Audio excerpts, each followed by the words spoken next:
Welcome back, Knuckleheads. I'm Lupine Fiasco. This is Daily Fab Gameplay, and today I am giving a report for ProQuest Week 3. I played out at Game Castle in Sacramento. The event was very well run, with 100% of the credit going to our head judge, Brooks. Made sure rounds were starting on time, made sure that they were ending on time, and overall ran a fantastic event. This was the smallest ProQuest I've been to, and I think that I've competed in overall. The smallest Tier 2 event, even. We only had 18 players at the start. By the end of round 2, we had dropped down to 16. So at the end of round 2, we knew that half of the room was going to make top 8.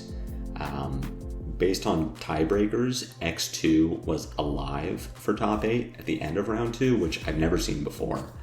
So really a unique event in that regard. I think a lot of that is due to general burnout following Battle Hardened San Francisco and the ProQuest Plus.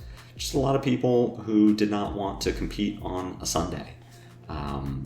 People were working, several events were firing across NorCal. So I think everyone was just either taking the week off or spread out. I did make top 8. But only top 8. Unfortunately, I was knocked out in the first post-cut round. I will get into all of that. I cannot give you a breakdown of the meta across 18 players. It was a very diverse field. I can give you the top 8, and you can see based on conversion to top 8, this was very spread out. The most played hero was a tie between Kayo and Kayo at 3 apiece, which is pretty interesting.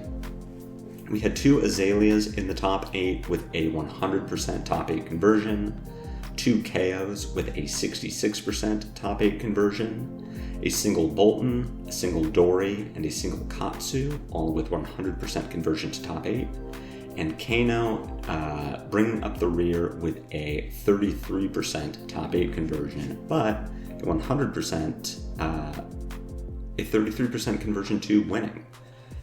Congratulations to Majin Bay, who won the event, as well as to the runner-up, Nick Botchis. After a split, Majin Bay got the PTI and will be playing in Amsterdam later this year.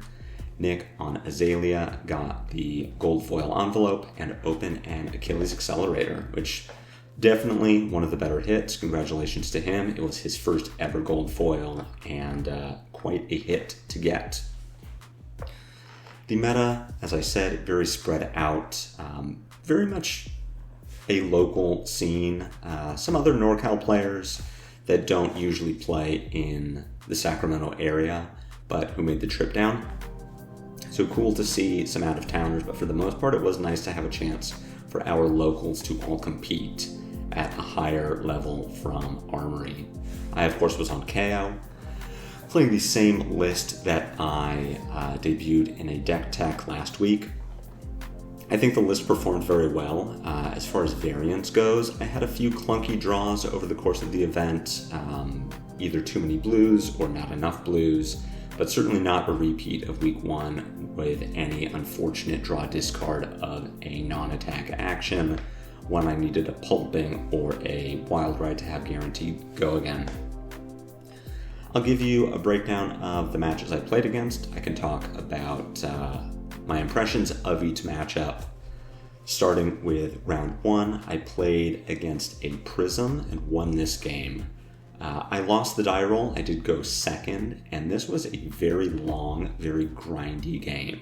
I don't play Gambler's Gloves at the moment. I think that we don't need it to beat Prism with our density of poppers. And I was rewarded for this in that I never had an opportunity to roll scabs. There was never a reason for me to do so. Based on the length of the game, my opponent tutored every figment in their deck. They played 3 Arclight Sentinels, they played 3 Tome of Divinities, but none of it lined up where the Arclight was ever protecting anything. For the first 2 ALS that came down, the Figment of Erudition hadn't flipped into an Angel yet. There was no Genesis behind the ALS. There was no passing mirage.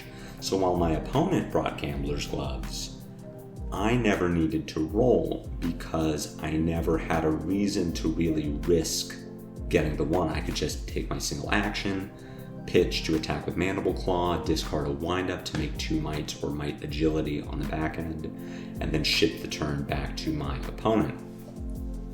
My Super Poppers in Smash Instinct, Agile Windup, and Swing Big were all a little late, so my opponent was able to get some early pressure and some early figments, but the Swing Big, Smash Instinct, and Agile Windups did fortunately show up later in the game when blocking the actual damage from the Herald was relevant.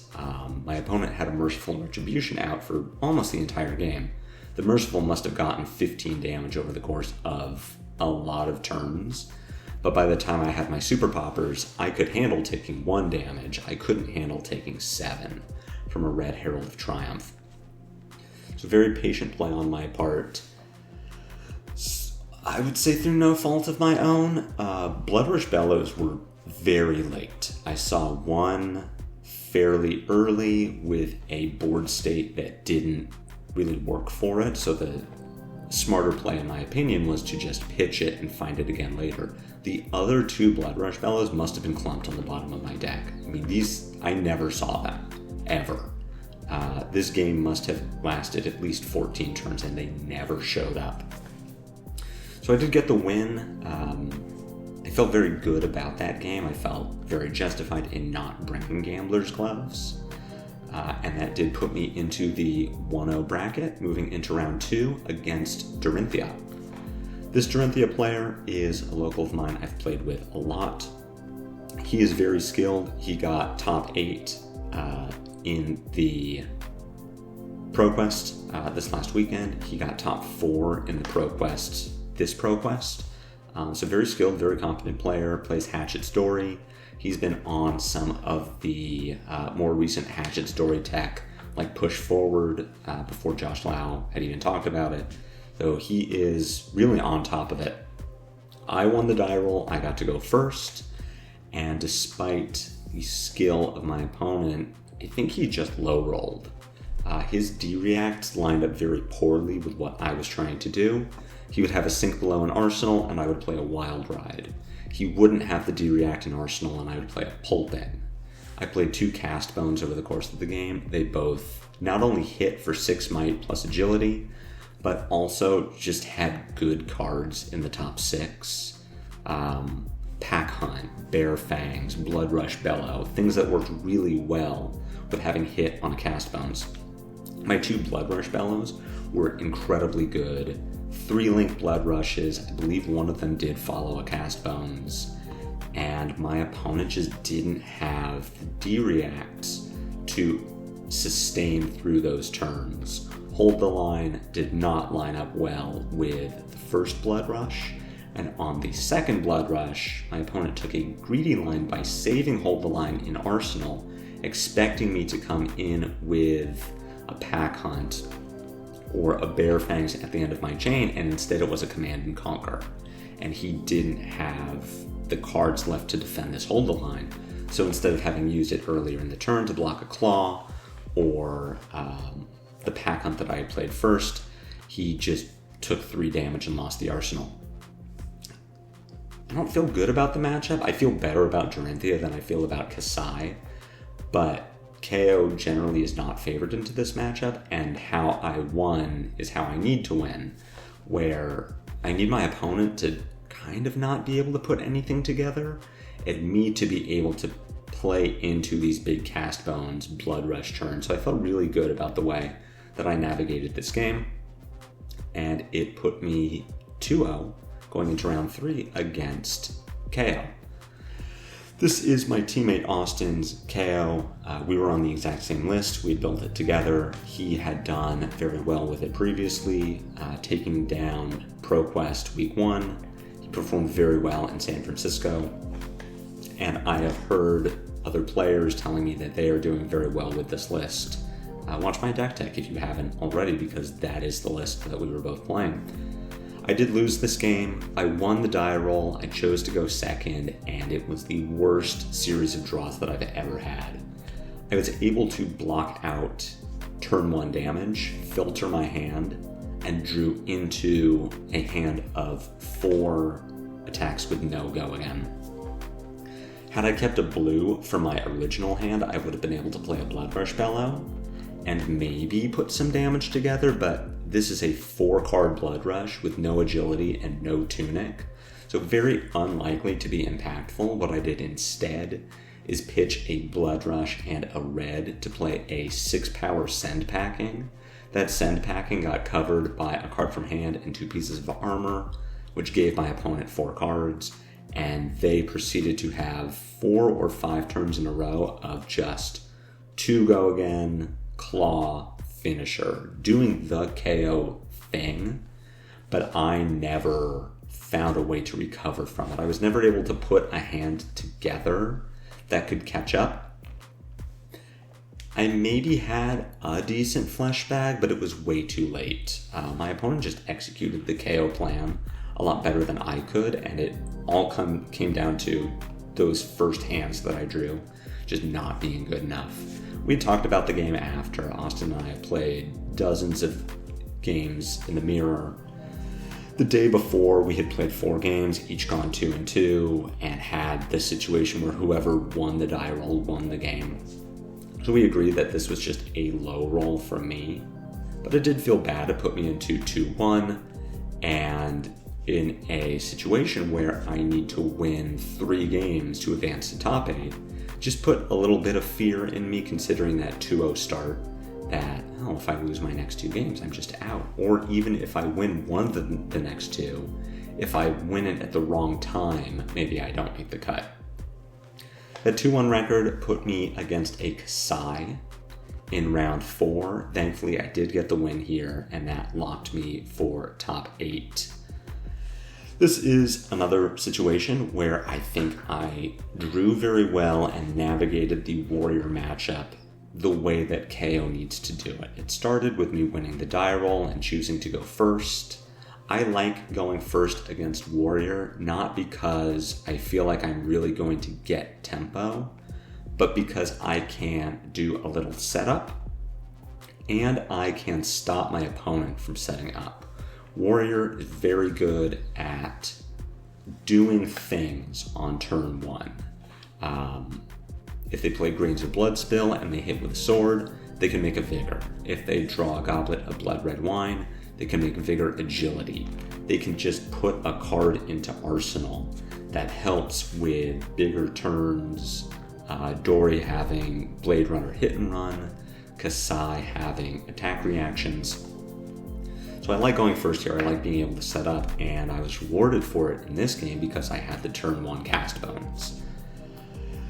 This cast bones plus a windup did reveal another cast bones, but even that let me present a lot of damage on turn 2, follow up with a cast bones which then hit, and that cast bones let me keep tempo, drawing into a Blood Rush Bellow with Tunic and Agility on 5 cards. So I did play 2 early cast bones, which are both great. I played 2 Blood Rush Bellows, which were both great. Throughout the entire game, Kassai was short on yellows to be able to use her ability, and when she did use her ability, it just happened to line up very well with me being able to not only block, but present pressure on the back end. My fleshbag block was very well timed. It stopped a lot of incoming damage and gave Kassai an intellect penalty. Overall, I would call this game a high roll on my part, but it was one that I had to put some work and some thought into.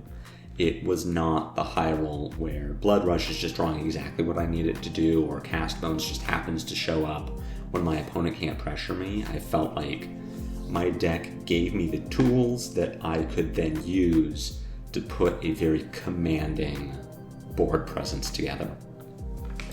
So at this point, I am 3-1. I am locked for top 8, and I go into round 5 against an Azalea. In fact, against the Azalea that would split in the finals.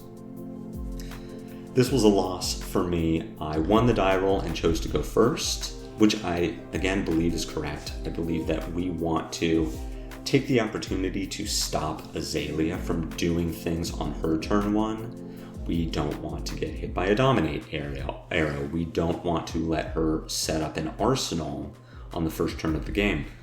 But when we go first, we would like to be doing something on that first turn. We want to be setting up in some way. And this was another situation where I drew 4 blocks that don't have go again.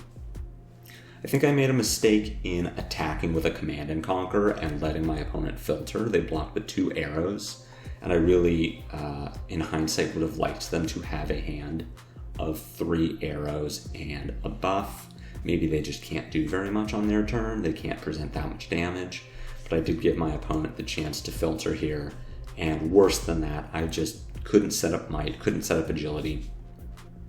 And this was, I would call, the standard Azalea loss. I had underpowered turns in the face of Red in the Ledger and Inertia. The Azalea matchup is not one that I enjoy.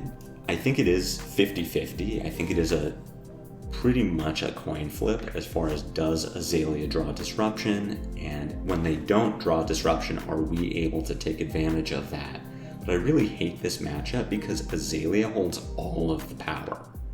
How Kayo does in this matchup is purely based on what Azalea is doing. Kayo is 100% reactionary. Did Azalea draw the Red in the Ledger, or the knock to find Red in the Ledger, or the Codex to find Red in the Ledger? Did she have Inertia to prevent me from setting up for the next turn when she might brick? Does she have a Frailty on the turn that I am looking to play a Wild Ride from my arsenal and then a Mandible Claw? Which is really reacting to what Azalea is doing, and I think that it is very skill testing, but at the same time can be very frustrating. So I just wasn't able to put any power together through this turn. Nick's deck was built such that it was keeping me off of being able to pressure him if he was not dealing a lot of damage to me. I found my blood rushes late. It was a very close game. Nick won with 1 life left, but I really feel like things were just that close to breaking in my favor. I think I absolutely could have played the game better. This loss may have been a result of just not having a lot of Azalea players locally for me to be able to get reps into her to see what exactly I need to do. So I ended Swiss 3-2. That put me as the 6th seed heading into the top 8. And I played against another different Azalea in top 8. Because I was the lower seed, I went second. My Azalea's turn 0 play was a dominated Searing Shot with Lace of Bloodrot. I took the opportunity to block with a Clash plus 2 pieces of armor to cover that 7. I was able to generate Might because I blocked with Bonebreaker. I was not able to get my agility from that clash because unfortunately I revealed the Blood Rush Bellow to my opponent's Rain Razor. They didn't get the agility either, but definitely an unfortunate hit for me. I think blocking with the armor was correct, as much as I would not have wanted to do it in an ideal world, and as much as Searing Shot plus Blood Rot is just damage, there's no disruption tied to that. If I can cash in my 4 block of armor for 7 points of value, I think that's good enough. So I drew into that Blood Rush, was a blue short of being able to get 3 more damage. This Azalea game felt better than the one I had played previously, but it still felt bad. It still felt like I never had tempo.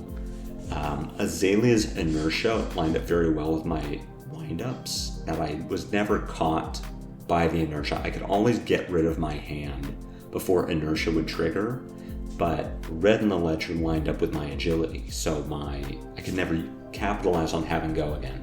I had Spring Tunic on 3 counters for probably 6 turns in a row before I could ever use it. Because anytime I had Agility, I only had 1 action in a turn, so that's lost value from Mandible Claw. My first and only Blood Rush on that second turn was bad, but at the same time, I don't think we can afford to take the time to set it up in this matchup, because if we arsenal a Blood Rush, discard a Wind Up, and anticipate sending this 5-card Blood Rush with Agility and Tunic, and then we get hit by Dominated Red in the Ledger with Inertia, and that's an incredible loss in tempo. So I think we fire off the Blood Rushes when we get them, and we just need them to be good enough, and in my case, they were not. Codex of Frailty continues to be an insane card. Both of the codexes my opponent played were very strong. The first one was weaker than the second. The first one allowed me to grab a Pulping from my discard to put into my arsenal to set up for 2 turns in the future. My turn following the codex was a Command and Conquer for 7 from hand. Again, under the effect of Red in the Ledger, so I cannot follow up with a Mandible Claw. Unfortunately, that Pulping came out on a turn when I drew into 2 Wild Rides. So if my Pulping had been a Swing Big, maybe the game looks different. Or if either of the Wild Rides had been something more impactful that does not have Go Again, then the Pulping is more valuable. I think the Pulping grab at the time was correct given the information I had, and that the Wild Rides were just unfortunate, poorly timed. But regardless, this was another game that ended with my Azalea opponent at 1 life. I was not able to get there. My Azalea opponent went on to lose to Majin Bay in round 4, and then of course Majin took it in the finals. Overall impressions are that I played about as well as I could have. I think in either Azalea game, I had some value loss that could have gotten me in a different situation or if I had played the game better, but I'm not unhappy with how I played either game. Looking to ProQuest Week 4, we are getting Savage Sash on May 3rd, and my next ProQuest happens on May 4th. In both of these Azalea games, if I have Savage Sash instead of Spring Tunic, I think I win. So I am really looking forward to having Sash for Week 4 in both of these Azalea games. Certainly in my second one, there was a turn where I had a pack hunt in hand, blue pack call, which will be my cut for blue run roughshod. And if that pack call is a run roughshod, much better. I'm getting 5 more damage in the turn instead of just blocking with a pack call or pitching the pack call.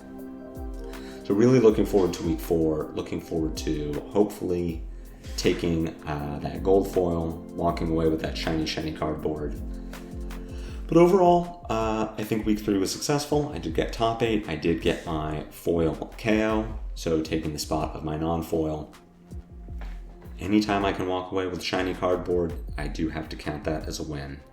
I was happy to be able to play. I was happy to be able to see old friends, and I am stoked for my teammate Majin being able to go to Amsterdam.